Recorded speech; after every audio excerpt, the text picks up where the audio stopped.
फार प्राचीन काळी मृत्समद नावाचा एक थोर ज्ञानी अनेक विद्यांत पंडित असा ऋषी होऊन गेला.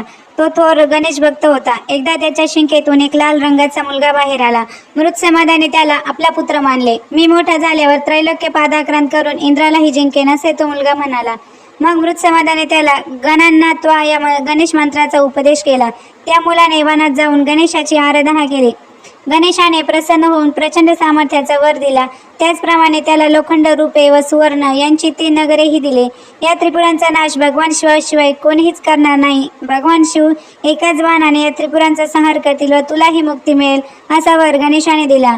म्हणून तो मुलगा त्रिपुरासूर या नावाने प्रसिद्ध झाला.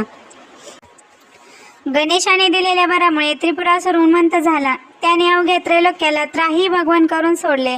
त्याने सर्व देवांनाही जिंकले. तेव्हा सर्व देव भगवान शिवाला शरण गेले. त्रिपुरासुराचा वध करण्याचे शंकरांनी आश्वासन दिले. मग भगवान शिव त्रिपुरासुराच्या वधासाठी मंदार पर्वतावर आले. त्रिपुरासुराचे व शिवाचे घनघोर युद्ध झाले, पण शिवाला त्रिपुरासुर आवरेना.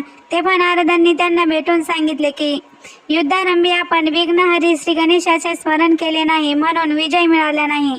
मग नारदांनी शंकरांना प्रणम्य शिरसा देवम हे प्रसिद्ध अष्टश्लोकात्मक स्तोत्र सांगितला. शंकरांनी त्या स्तोत्राने श्री गणेशाची आराधना केली असता त्यांच्या मुखातून एक उम्र पुरुष बाहेर पडला व मीच श्री गणेशासून वर मागण्यास सांगितले. त्रिपुरासुरावर विजय मिळावा असा वर शिवाने मागितला. तेव्हा श्री गणेशाने प्रगट होऊन वर दिला व या स्थानाला लोक मणिपूर रांजणगाव म्हणतील असे सांगून श्री गणेश अदृश्य झाले. मग शिवाचे व त्रिपुरासुराचे प्रचंड युद्ध झाले व शेवटी शंकरांनी एकाच बाणाने त्रिपुरांचा व त्रिपुरासुराचा नाश केला. ही घटना कार्तिक शुद्ध पौर्णिमेला घडली, म्हणून या पौर्णिमेला त्रिपुरारी पौर्णिमा असे म्हणतात. त्रिपुरासुराबरोबरील युद्धात यश मिळावे म्हणून भगवान शंकराने या ठिकाणी महागणपतीच्या मूर्तीची स्थापना व आराधना केली. तोच हा मणिपूरचा रांजणगाव म्हणून महागणपती म्हणून ओळखला जातो.